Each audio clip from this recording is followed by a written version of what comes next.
Chemical kinetics हमारा चल रहा था बच्चों। आज हम देखने जा रहे हैं कि अगर किसी रिएक्शन का तुमको मैकेनिज्म दिया हुआ है। मैकेनिज्म क्या होता है? तो कोई भी रिएक्शन बहुत सारे स्टेप्स में होता है। अगर उसका स्टेप्स दिया हुआ है तो उन स्टेप्स के सहारे हम किस प्रकार से ये पता करेंगे कि उस रिएक्शन का रेट लॉ क्या होगा। ठीक है, तो शुरू करते हैं। हेडिंग है रिएक्शन मैकेनिज्म, और इसमें एग्जांपल लेके चलते हैं जिसके सहारे तुमको समझाएंगे।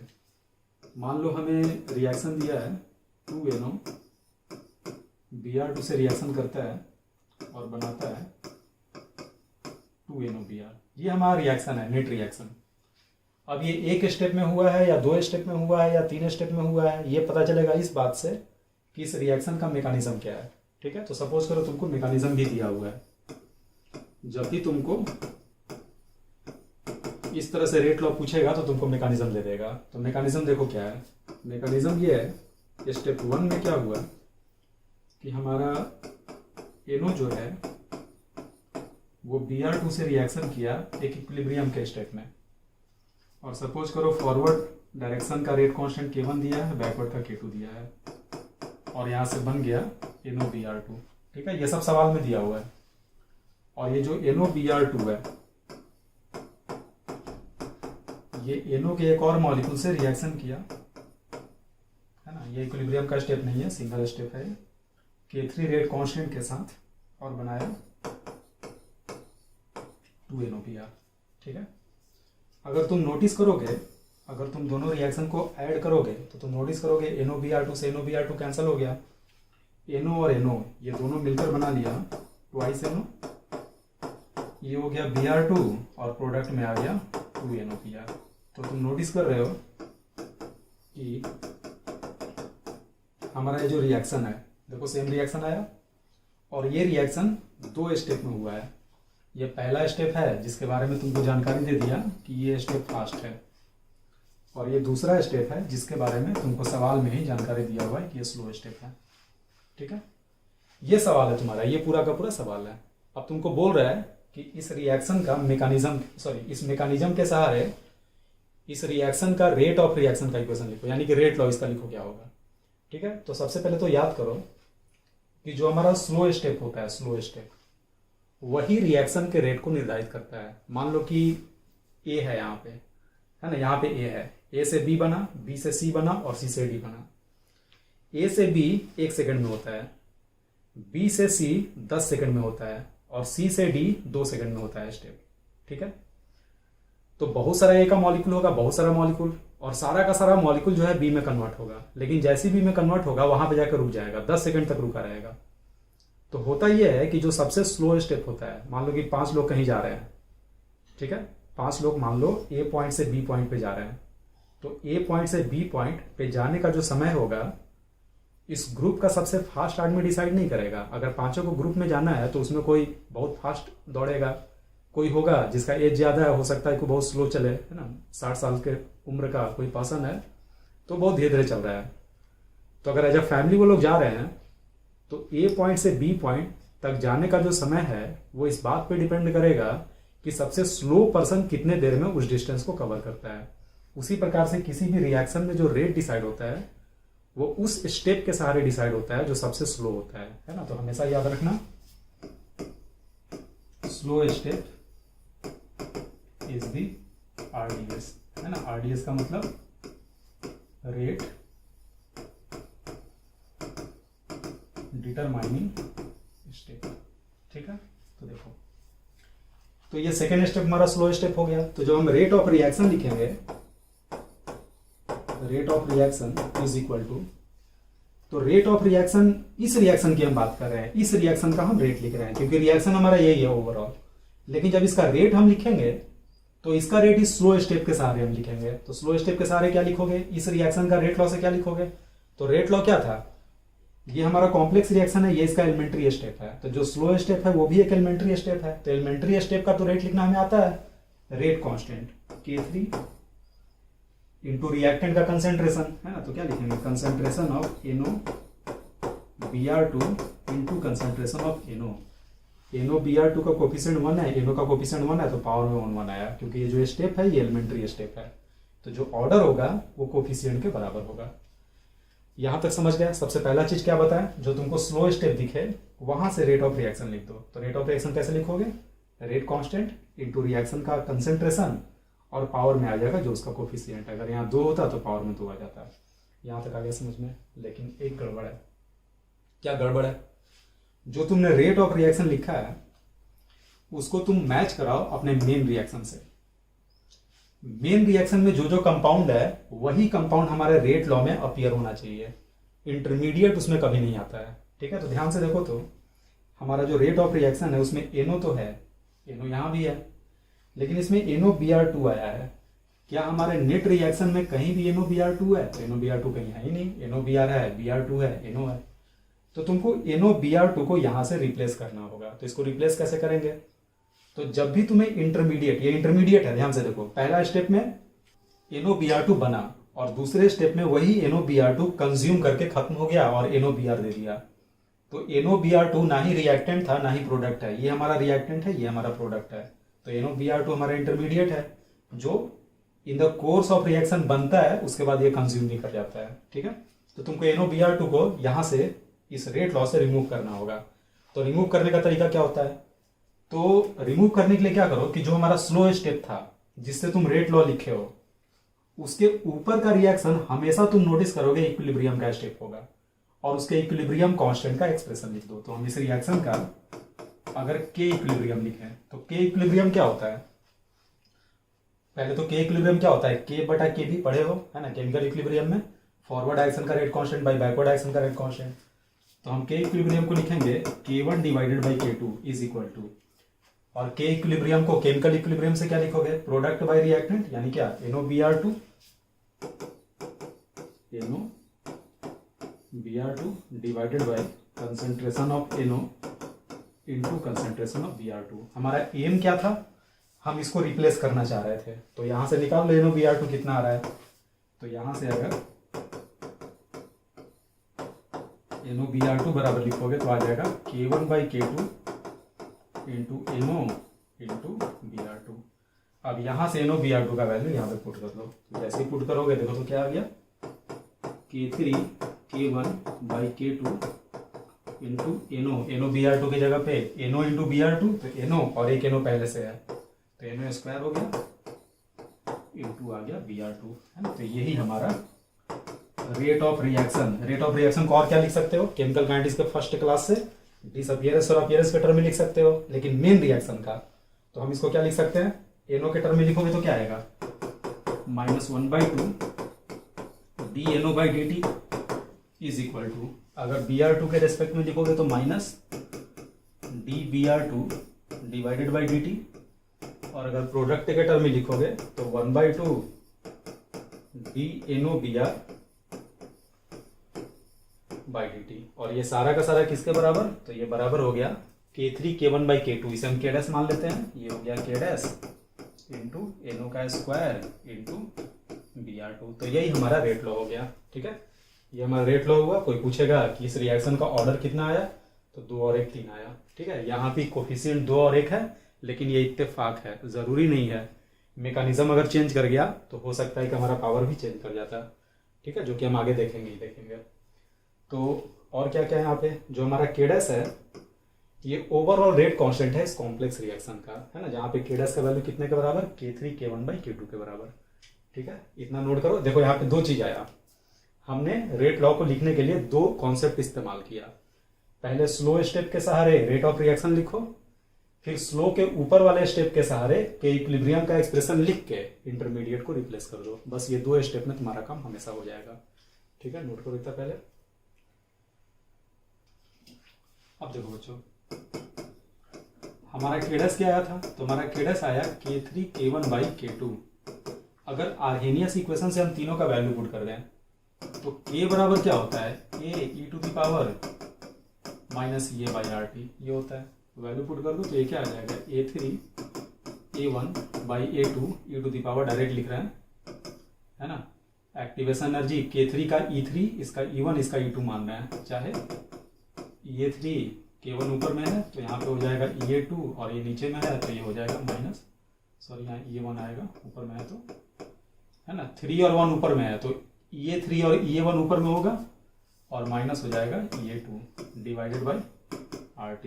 इसे हम लिख सकते हैं A dash e to the power minus E dash by RT, जहाँ पे E डैश बराबर आ गया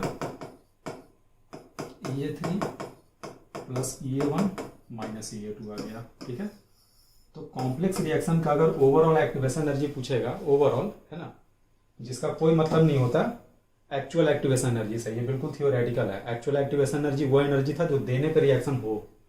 कॉम्प्लेक्स रिएक्शन में वो डेफिनेशन काम नहीं आ रहा है, बस सिंपली एक रिप्रेजेंटेशन हो गया। इसको हमने E डैश की तरह रख दिया। तो फिर हम क्यों लिख रहे हैं इसको? तो देखो बच्चों, E1 E2 E3 always positive होता है, लेकिन ये टर्म तो पॉजिटिव नेगेटिव कुछ भी हो सकता है, क्योंकि दो में प्लस लगा है, एक में माइनस लगा है। तो अगर हम बोले इफ E डैश बराबर पॉजिटिव, अगर E डैश हमारा पॉजिटिव है तो अगर टेम्परेचर बढ़ेगा तो हमारा K डैश भी बढ़ेगा, K डैश विल इंक्रीज। ठीक है, लेकिन अगर E डैश हमारा नेगेटिव है, ये वही हो गया जो एलिमेंट्री में होता था, टेम्परेचर के बढ़ने से रेट कांस्टेंट बढ़ता था, क्योंकि वहां पे एक्टिवेशन एनर्जी पॉजिटिव था। लेकिन यहाँ पे E डैश तो नेगेटिव भी हो सकता है। तो अगर E डैश नेगेटिव होगा तो वैसे केस में अगर टेम्परेचर बढ़ेगा तो K डैश बढ़ेगा नहीं बल्कि घट जाएगा।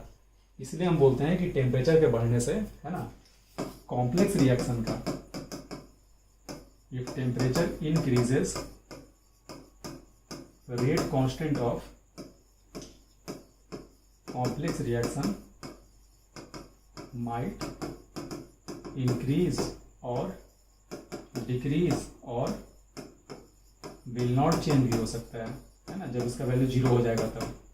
लेकिन इन जनरल अगर पूछे टेम्परेचर बढ़ने पर रेट कांस्टेंट क्या होता है, चाहे रेट ऑफ रिएक्शन क्या होता है, तो तुम बोलोगे बढ़ेगा, क्योंकि इन जनरल तुम मान के चलोगे कि एलिमेंट्री की बात हो रही है। ठीक है, अगर हमारा यहाँ पे E डैश 0 हो जाए, तो अगर E डैश 0 हो गया तो ये पूरा टर्म ही गायब हो जाएगा, ये टर्म गायब हो जाएगा तो फिर हमारा एक्सप्रेशन टेम्परेचर पे डिपेंड ही नहीं करेगा। ठीक है, तो हम लिख सकते हैं K dash will not depend on temperature. हो गया बच्चों, नोट कर लो इसको भी। अब देखो बच्चों, याद है अपना पैरेलल रिएक्शन जो होता था A से B और A से C, मान लो इसका रेट कांस्टेंट K1 है और इसका K2 है, तो ओवरऑल रेट कांस्टेंट K बराबर आता था K1 plus K2 parallel reaction का। तो अगर मान लो ये तो रेट कांस्टेंट रिलेशन हो गया पैरेलल रिएक्शन का, ये ऑलरेडी हम पढ़ा चुके हैं। लेकिन अगर मान लो एक्टिवेशन एनर्जी में रिलेशन पूछे तब क्या करोगे? तो एक काम करो, वैल्यू पुट कर दो K का। तो K का वैल्यू क्या होगा? A e to the power minus E by RT। तुमसे पूछो ओवरऑल रिएक्शन का जो एक्टिवेशन एनर्जी है ना, अगर फर्स्ट रिएक्शन का एक्टिवेशन एनर्जी E1 है और सेकंड का E2 है, तो इन दोनों के टर्म में बताओ। बहुत इंपॉर्टेंट है ना, डायरेक्ट इससे 10 सेकंड का सवाल बनता है, 10 सेकंड में सॉल्व हो जाएगा। ठीक है, K1 क्या लिखोगे? A1 e to the power minus E1 by RT, और K2 आप लिखोगे plus A2 e to the power minus E2 by RT। अब क्या करो, इसको डिफ्रेंशिएट कर दो दोनों side with respect to temperature. अभी आइडिया लाएगा हम ऐसा क्यों कर रहे हैं। तो टेम्परेचर के रिस्पेक्ट में डिफ्रेंशिएट करोगे तो एक्सपोनेंशियल का डिफ्रेंशिएशन तो वही रहेगा E बाई RT, लेकिन ये पावर फिर से डिफ्रेंशिएट होगा, तो पावर का डिफ्रेंशिएशन क्या? Minus E by R into 1 by t का differentiation minus 1 by t square, तो ये हो जाएगा प्लस और 1 by t square is equal to, बिल्कुल उसी तरह से इसको भी करोगे तो ये बन जाएगा A1 e to the power minus E1 by RT into plus अलग से नहीं है ना, इसके आगे में साइन लगाया प्लस का, चाहे मत लिखो इसको, E1 बाई RT स्क्वायर, उसके बाद प्लस, ये भी उसी तरह से है, ये साइन है। ठीक है, और ये बन जाएगा A2, ये होगा और इसके बाद हो जाएगा E2 बाई RT स्क्वायर। अब थोड़ा सा दिमाग लगाओ, A e to the power minus E by RT, इसे आप वापस से K लिख सकते हो, K into E is equal to RT square cancel हो गया। ये वाला जो टर्म है A1 e to the power minus E1 by RT, इसे आप लिख सकते हो K1 और साथ में E1 प्लस K2 और साथ में E2। तो यहाँ से अगर आप ये बराबर लिखोगे तो ये आ गया K1 E1 प्लस K2 ये टू डिवाइडेड बाई के, और के को हम क्या लिख सकते हैं, K1 प्लस K2 बराबर आ गया K1 प्लस K2। तो डेरिवेशन बिल्कुल इंपॉर्टेंट नहीं है ना। और ये जो रिजल्ट है JEE main, JEE advance, medical सबके लिए बहुत ज़्यादा इंपॉर्टेंट है, डायरेक्ट इस्तेमाल होता है ये। ठीक है, अगर मान लो कि तुमको एग्जाम्पल के तौर पे दे दिया ए से बी और सी दिया हुआ है, रेट कांस्टेंट अगर मान लो दे दिया 4 पर मिनट, और इसका दे दिया 2 पर मिनट, और एक्टिवेशन एनर्जी दे दिया इसका 20 किलो जूल पर मोल, और इसका एक्टिवेशन एनर्जी दे दिया 60 किलो जूल पर मोल, और आपसे बोल रहा है कि ओवरऑल पैरेलल रिएक्शन का एक्टिवेशन एनर्जी क्या होगा। तो डायरेक्ट फॉर्मूला लगा दो K1 E1 plus K2 E2 divided by K1 plus K2, यानी क्या आ जाएगा 4 into 20 plus 2 into 60 divided by 4 plus 2 आ गया आंसर। ठीक है, तो इसको याद रखना, अच्छे से काम आएगा, नोट कर लो।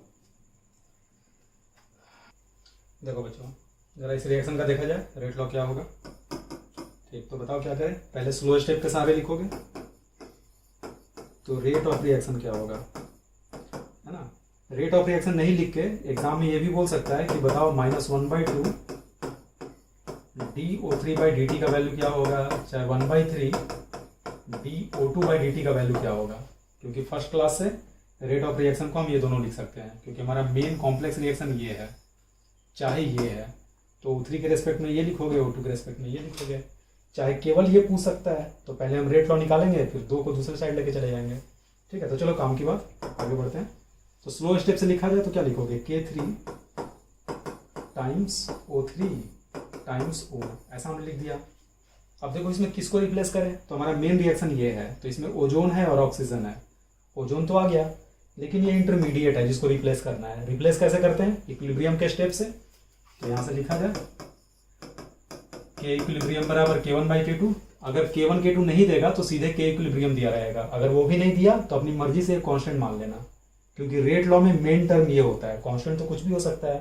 ठीक है, खैर यहाँ दिया है तो हमने ऐसे लिखा is equal to concentration of O2 into O divided by ozone, हमने यहाँ से लिखा प्रोडक्ट बाई रिएक्टेंट। इसमें क्यों नहीं लिखे, क्योंकि पहली बात तो ये इक्विलिब्रियम का स्टेप नहीं है, दूसरी बात हम यहाँ इक्विलिब्रियम कांस्टेंट नहीं लिख रहे हैं, रेट ऑफ रिएक्शन लिख रहे हैं। तो स्लो स्टेप है तो रेट ऑफ रिएक्शन में लिख दिया, ये इक्विलिब्रियम का स्टेप है तो हम K इक्विलिब्रियम लिख के यहाँ से O को रिप्लेस करेंगे। तो यहाँ से O बराबर क्या आया, K1/K2 into O3 divided by O2 आया, वैल्यू पुट कर दे यहाँ, तो ये हो गया K3 K1/K2 O3 पहले से था, O को रिप्लेस करोगे तो O3 का स्क्वायर डिवाइडेड बाई O2 आ गया। क्या नोटिस कर रहे हो, हम लोग नोटिस कर रहे हैं कि इसके रेट लॉ में प्रोडक्ट भी आ गया। तो हम बताए थे बहुत पहले एलिमेंट्री कॉम्प्लेक्स रिएक्शन जब पढ़ा रहे थे, तो बताया था कि कॉम्प्लेक्स रिएक्शन के रेट लॉ में प्रोडक्ट भी आ सकता है, कैटलिस्ट भी आ सकता है, बहुत भसड़ हो सकता है। इनफैक्ट यहाँ ऑक्सीजन के रेस्पेक्ट में ऑर्डर कितना आ गया है, तो -1 आ गया है, और O3 के रेस्पेक्ट में कितना है, तो ऑर्डर यहाँ पे 2 है। ओवरऑल ऑर्डर क्या है रिएक्शन का, तो 2 - 1 बराबर 1 हो जाएगा। ठीक है, यानी फर्स्ट ऑर्डर रिएक्शन हो गया यहाँ से, है ना। तो तुम यहाँ नोटिस कर रहे हो कि जो रिएक्शन था उसमें ओजोन का कोफिशिएंट 2 था, यहाँ जब हम रेट लॉ लिखे तो ओजोन का कोफिशिएंट तो 2 आया, साथ साथ O2 भी पिक्चर में आ गया। कहने का मतलब इस कॉम्प्लेक्स रिएक्शन का तुम रेट लॉ डायरेक्ट कभी नहीं लिख सकते थे बिना मैकेनिज्म के सहारे। ठीक है, इतना समझ में आ गया। आप K3 K1/K2 को K' लिख सकते हो, आगे जो भी पूछेगा वो काम कर सकते हो। लेकिन यहाँ तुमको एक और चीज हम समझाना चाह रहे हैं, एग्जाम में केवल यही नहीं पूछेगा, कभी कभी क्या होता है कि तुमको ये मैकेनिज्म दे दिया और इस मैकेनिज्म से तुमको बोलेगा कि ये मैकेनिज्म देखकर बताओ कि DO/dt का वैल्यू क्या होगा, चाहे DO3/dt का वैल्यू क्या होगा, चाहे DO2/dt का वैल्यू क्या होगा, तीनों में से कुछ भी पूछ सकता है, चाहे माइनस साइन अगला पूछ देगा मैकेनिज्म के सहारे। ठीक है, ये नहीं, रेट लॉ नहीं पूछ रहा है यहाँ पे। रेट लॉ अगर पूछेगा तो DO2/dt हम यहाँ से लिख सकते हैं, DO2/dt 3 दूसरे साइड जाएगा और इसमें मल्टीप्लाई हो जाएगा 3 से। ठीक है, अब देखो ये तीनों मैकेनिज्म से कैसे लिखोगे, तो देखो तो ये चीज क्या है, ये है DO/dt यानी O के अपीयरेंस का रेट। हमारे पास मैकेनिज्म में कितना स्टेप है, तो मैकेनिज्म में ऐसे तो 2 स्टेप दिख रहा है लेकिन है 3 स्टेप। फर्स्ट स्टेप में वास्तव में 2 स्टेप है, एक फॉरवर्ड का स्टेप, एक बैकवर्ड का स्टेप, और ये तीसरा स्टेप हुआ। ठीक है, तो तुम एक काम करो, पहले ये सब सारा नोट कर लो, ये वाला पार्ट छोड़ देना है ना, इसको अभी हम फिर से बताएंगे तुमको। अभी हम इसी पे कंसंट्रेट करेंगे, बाकी सारा कुछ पहले नोट कर लो। ठीक, चलो बच्चों देखते हैं। चलो शुरू करते हैं ओजोन से। मान लो कि तुम्हें मैकेनिज्म से DO3/dt लिखना है, तो ये क्या है, ये अपीयरेंस का रेट है। तो तुम करो क्या कि ये जो 3 स्टेप दिख रहा है, ये फॉरवर्ड का, ये बैकवर्ड का और ये फॉरवर्ड का, इन तीनों से ओजोन के डिसअपियरेंस का चाहे अपीयरेंस का रेट लिख लो। अगर अपीयरेंस पूछ रहा है तो अपीयरेंस का लिख के डिसअपियरेंस को माइनस कर देना। ठीक है, अगर अपीयरेंस पूछ रहा है तो देखो पहले स्टेप में क्या हो रहा है। पहला स्टेप का मतलब क्या है, ये वाला, ये है पहला स्टेप। तो पहला स्टेप क्या है, वैसे लिखते नहीं है, पहली बार समझाने के लिए लिख रहे हैं। पहला स्टेप क्या है, O3 जा रहा है किस में, O2 + O में। तो यहाँ पे O3 तो डिसअपियर हो रहा है और आपको अपीयर होने का रेट लिखना है। तो सबसे पहले एक माइनस साइन लगा दो, और माइनस साइन लगा के इस रिएक्शन में तुमको पता करना है कि ओजोन किस रेट से डिसअपियर हो रहा है ना। तो इस रिएक्शन का रेट कांस्टेंट क्या होगा, रेट कांस्टेंट K1 है, तो इसका रेट ऑफ रिएक्शन क्या हो जाएगा, रेट ऑफ रिएक्शन बराबर K1 × O3 हो जाएगा। और ये तुम पढ़े हो किसके बराबर होता है, DO3/dt, और आगे माइनस साइन के बराबर होता है। ठीक है, फर्स्ट क्लास बिल्कुल। रेट लॉ, हम इसका रेट लॉ सीधे लिख दिए, -DO3/dt जो कि बराबर होगा K1 × O3 के। हमें क्या चाहिए, DO3/dt, तो माइनस को इधर भेज दो, तो क्या आ जाएगा, -K1 × O3। ऐसे ही तुमको तीनों स्टेप के लिए करना है। ठीक है, तो ये पहला स्टेप हुआ। सेकेंड स्टेप क्या है, तो सेकेंड स्टेप बैकवर्ड का है। इसमें देखो क्या हो रहा है, O2 और O आपस में रिएक्शन करके ओजोन बना रहा है, उल्टा जा रहा है। ठीक है, तो हम यहाँ पे लिख रहे हैं O2 और O आपस में रिएक्शन करके O3 बना रहा है, और इसका रेट कांस्टेंट कितना है, तो इसका रेट कांस्टेंट है K2। ठीक है, तो यहाँ से क्या आएगा, यहाँ पे O3 अपीयर हो रहा है, तो DO3/dt जो कि रेट ऑफ रिएक्शन है बराबर हो जाएगा K2 × O2 × O। ठीक है, यहाँ से वैल्यू यहाँ पुट कर दो, प्लस, क्योंकि DO3/dt है, हमें DO3/dt निकालना है, प्लस कितना आ गया, K2 O2 × O हो गया। ठीक है, बचा ये वाला रिएक्शन। इसमें भी ओजोन अपीयर हो रहा है, तो यहां से भी ओजोन हमारा खत्म हो रहा है। तो जो हमारा नेट जो भी तुम लिख रहे हो उसमें सबका ओजोन कंसिडर करना होगा। तो यहां से लिखोगे तो यहाँ डिसअपियर हो रहा है, हमें अपीयर का लिखना है, तो पहले हम माइनस साइन लगा दिए, और माइनस साइन लगा के इसका रेट ऑफ रिएक्शन लिख दो। तो इसका रेट ऑफ रिएक्शन क्या आएगा, K3 टाइम्स क्या है, O3 × O, ये हो जाएगा O3 × हो जाएगा O। ये हो गया हमारा, है ना, मैकेनिज्म के सहारे। लेकिन ये रेट लॉ नहीं है। क्यों नहीं है रेट लॉ, क्योंकि यहाँ पे इंटरमीडिएट भी मौजूद है। ठीक है, 2 जगह इंटरमीडिएट मौजूद है। तो रेट लॉ निकालने का तरीका ऑलरेडी हम बता दिए। ये चीज पूछेगा, है ना, केवल मैकेनिज्म के सहारे, तब इस तरह से लिखना। ऑप्शन देख के तुमको क्लियर हो जाएगा कि क्या पूछ रहा है। चलो दूसरा तुम लोग खुद से करो। मान लो आपको निकालना है DO2/dt, तो DO2/dt इस बार हम उत्तर लिखेंगे नहीं, डायरेक्ट करेंगे। तो DO2/dt पहला स्टेप क्या है बच्चों, ये O2 इसमें अपीयर हो रहा है, तो अपीयर हो रहा है तो साइन प्लस ही रहेगा। और ये फर्स्ट रिएक्शन का रेट क्या होगा, तो इसका रेट हो जाएगा K1, और साथ में रिएक्टेंट से ही मल्टीप्लाई होगा। ऐसा नहीं कि O2 निकालना है तो प्रोडक्ट से गुणा कर दोगे ना। रेट ऑफ रिएक्शन क्या होता है, रेट लॉ से, रेट कांस्टेंट इंटू रिएक्टेंट। ठीक है, तो K1 × O3। अगला स्टेप ये वाला बैकवर्ड का, तो बैकवर्ड में O2 कंज्यूम हो रहा है, तो माइनस लगाएंगे क्योंकि हमको अपीयर का लिखना है। और बैकवर्ड डायरेक्शन का रेट क्या होगा, तो K2 × O2 × O हो जाएगा। ठीक है, अब यहाँ आ जाइए, ये थोड़ा सा ट्रिकी है। इसमें O2 प्रोडक्ट में आ रहा है, अपीयर हो रहा है, तो प्लस साइन आएगा। ठीक है, प्लस साइन लिख के हम रेट ऑफ रिएक्शन लिख रहे हैं। तो रेट ऑफ रिएक्शन क्या होगा, K3 × O3 × O। लेकिन अभी ये कंप्लीट नहीं हुआ है, अभी ये गड़बड़ है। क्यों गड़बड़ है, देखो यहाँ कोफिशिएंट आ गया। तो अगर तुम इसका रेट ऑफ रिएक्शन लिखते हो तो क्या लिखोगे, 1/2 DO2/dt is equal to rate of reaction K3 × O3 × O लिखोगे। हमें तो ये चाहिए, तो ये लाने के लिए 2 को दूसरे साइड भेजोगे, 2 को दूसरे साइड भेजोगे तो क्या आ जाएगा, यहाँ 2 से मल्टीप्लाई हो जाएगा। कहने का मतलब जिस चीज़ को लिख रहे हो, अगर वहाँ पे कोफिशिएंट आ गया तो वो कोफिशिएंट से वहाँ पे मल्टीप्लाई हो जाएगा। ठीक है, डायरेक्ट भी कर सकते हो, डायरेक्ट नहीं जमते तो ये जो फर्स्ट क्लास हम पढ़ाए थे काइनेटिक, तो सबसे पहला क्लास में हम काम कर रहे हैं, उसके सहारे हम इसको लिख देंगे। ठीक है, हो गया। ये भी खुद से करो इसको, तो समझते हो अच्छे से, तुम्हारा आंसर मैच करना चाहिए। थोड़ा सा प्रैक्टिस इसमें करना पड़ेगा, नहीं तो मुश्किल लगेगा। ये प्रैक्टिस करोगे आसान हो जाएगा। ये पहले नोट करो, फिर मिटाकर हम ओ के लिए काम करेंगे। नोट करो। देखो बच्चों, अब लिख रहे हैं हम D O by D T, इसे क्या लिखे, तो ओ अपियर हो रहा है फर्स्ट वाले में, फर्स्ट रिएक्शन में अपियर हो रहा है, तो क्या लिखेंगे K1 times O3। Second backward जो उसमें डिसअपियर हो रहा है, तो हम लिखेंगे minus K2 times O2 into O, है ना, क्योंकि रिएक्टेंट अब O2 और O हो गया। इस वाले में O हमारा डिसअपियर हो रहा है, तो O का तो कोई कोफिशिएंट है नहीं, तो हम सिंपली इसका रेट ऑफ रिएक्शन लिख देंगे। डिसअपियर हो रहा है, हम अपियर का लिख रहे हैं, फिर से माइनस साइन आएगा और रिएक्शन का रेट हो जाएगा K3 times O3 times O हो जाएगा। ठीक है, नोट कर लो। अगला हेडिंग में बच्चों फोटो केमिकल रिएक्शंस। तो फोटो केमिकल रिएक्शन किसको बोलते हैं? फोटो इलेक्ट्रिक इफेक्ट पढ़े थे एटॉमिक स्ट्रक्चर में, तो वैसा रिएक्शन जो सनलाइट से इनिशिएट होता है ना, उसे हम बोलते हैं फोटो केमिकल रिएक्शन। ठीक है, कहने का मतलब मान लो कि ब्रोमीन है और ब्रोमीन पे पहले अटैक हुआ फोटोन का, H से हम दिखा रहे हैं फोटोन को, और ये हमें फ्री रेडिकल दे दिया। नॉर्मली फोटो केमिकल रिएक्शन जो होता है उसमें फ्री रेडिकल बनता है। ठीक है, तो ये हमारा एक फोटो केमिकल रिएक्शन हो गया। तो हम इन जनरल लिख रहे हैं ए नाम का कोई कंपाउंड है जिसपे सनलाइट आया H और उससे हमारा A स्टार बन गया।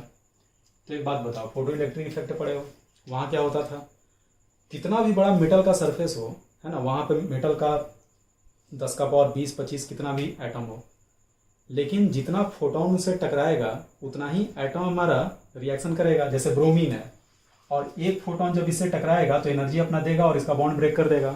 तो मान लो ब्रोमीन का 1 लाख एटम है और तुम 50 फोटोन ही पटके हो, तो अगर तुम 50 फोटोन पटकोगे तो 50 ही ब्रोमीन टूटेगा। कहने का मतलब रिएक्टेंट का कंसंट्रेशन कितना है उससे कोई फर्क नहीं पड़ता ऐसे रिएक्शन के रेट को।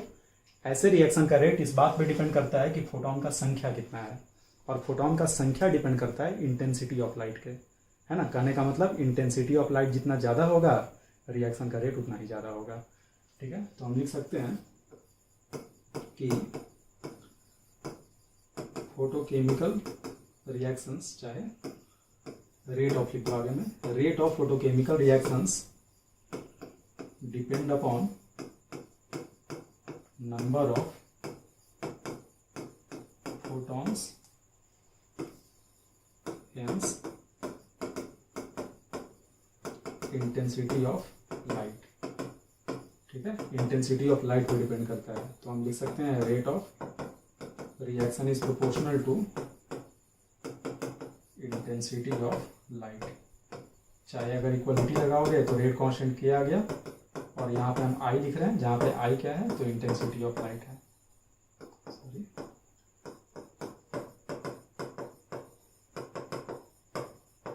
इंटेंसिटी ऑफ लाइट है। कहने का मतलब photochemical reaction intensity of light के रेस्पेक्ट में फर्स्ट ऑर्डर होता है। ठीक है, तो हम लोग लिखेंगे they are first order reactions with respect to